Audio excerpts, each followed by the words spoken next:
Come with me to do my first ever hike. Parang may siyam na buhay ang above na ito. Lahat na lang sinusubukan. Pero alam nyo, I believe na lahat ng tao na nandun at nag-hike ay may rason kung bakit sila nandoon.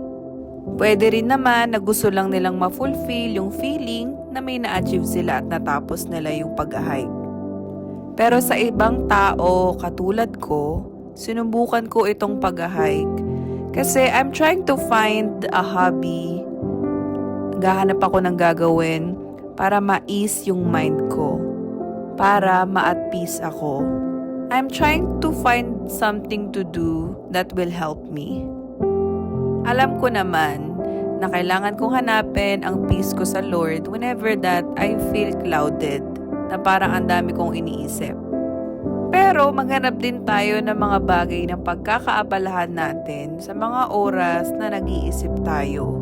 Kesa nakakulong lang tayo sa mga kwarto natin, nagsi-self-pity tayo, isip tayo ng isip, maghanap na lang tayo ng ibang pagkakaabalahan natin na magbe-benefit din tayo. Katulad ng hiking. Alam ko nakakapagod, masakit sa katawan, pero there's fulfillment kapag natapos mo. So, ayun na nga. This vlog is not supposed to be sad and gusto ko lang naman kayong isama dito sa pag-hike natin for today's video. And sa totoo lang guys, I do not recommend Mount Ulap to beginners. Kahit sabi nila pwede to for beginners, pero as a beginner na first time ko nga mag-hike, hindi ko siya nire-recommend. Hindi pa nga kami nakaka 1 kilometers, sumusuko na ang mga above. By the way, yung mga nakasama ko sa hike ay hindi ko talaga mga kakilala personally. Mga batak na batak kasi yung mga kakilala ko at nauna na sila. But I'm happy that I get to meet new people. At syempre, iba't ibang attitude, iba-ibang ugali. Pero natuwa akong kasama sila. Sabi ko pa man din, hindi ako magme-make friends, hindi ako kakausap. Magpo-focus lang ako sa hike. Pero hindi yun yung nangyari. Parang yung na-enjoy ko talaga dito sa pag-hike is yung mga friends na na-build ko dito. Mahilig talaga akong mag-explore, kaya kung makikita nyo sa mga videos, lahat na lang ng matataas na nakikita ko, inaakyat ko, nagpipicture ako, nagpi-video ako. Walang katakot-takot talaga. Super worth it ng view, napakaganda. Nakakakalma ng utak, hindi ko maipaliwanag. We started walking at 5 a.m. and 7 hours total yung nilakad namin.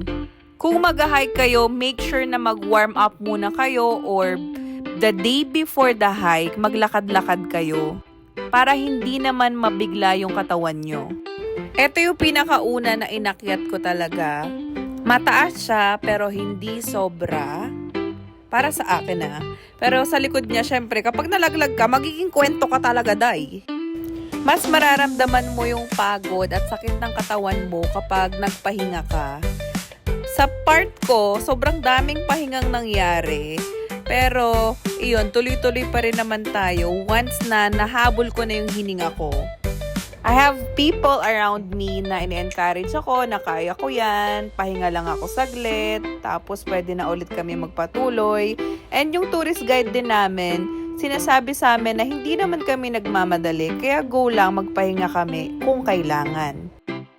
Hindi ko na nakabisa yung bawat peak or summit na na-reach namin. Pero ito yung parang pinaka-pinagpipicturean ng lahat. Ito yung hinihintay mo na ma-reach. Itong bato na to talaga yung sa Mount Ulap.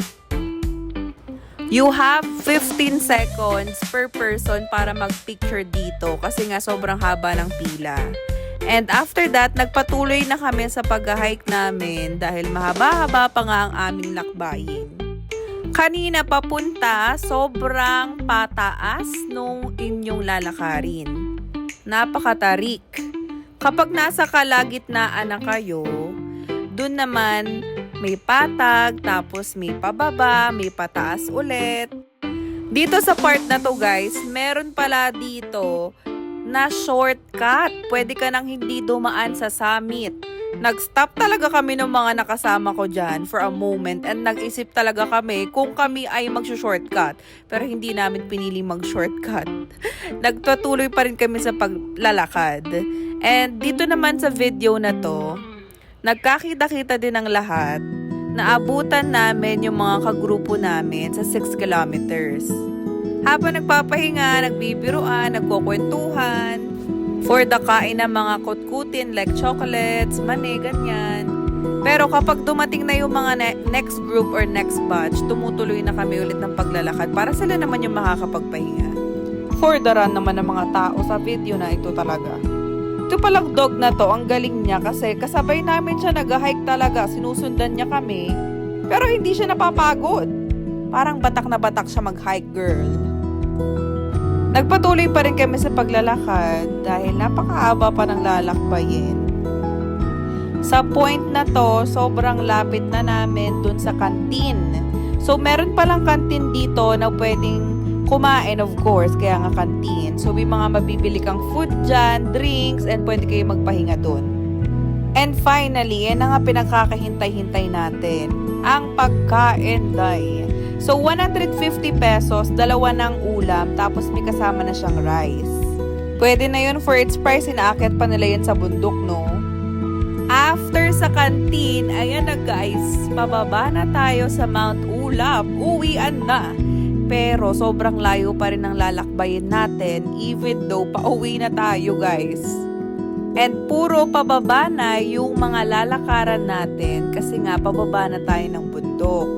Make sure nyo na hindi madulas yung sapatos nyo kasi ilang beses talaga akong nadulas at malapit nang maging kwento.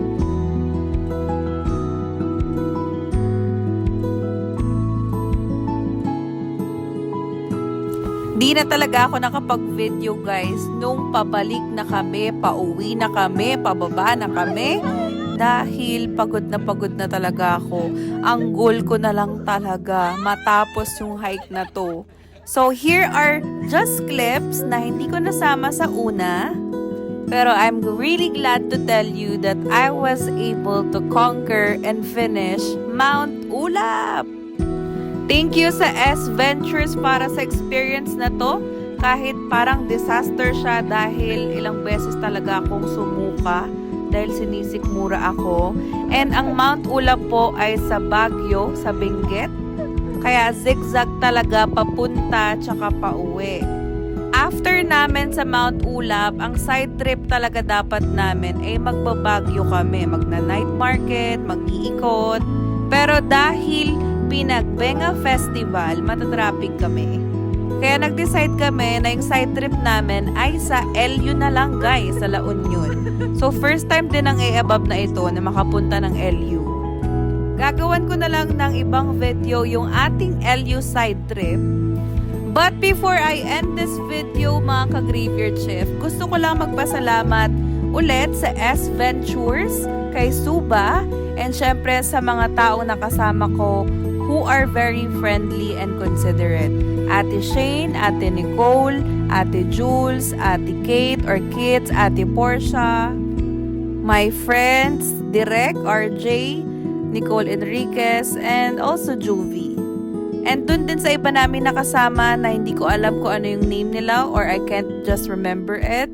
Thank you so much po. And I hope na makita ko ulit kayo soon and makasama.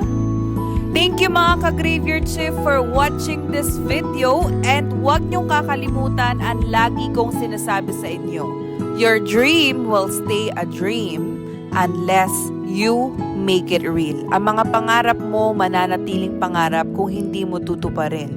Kaya mo yan. I'm rooting for you. Love you.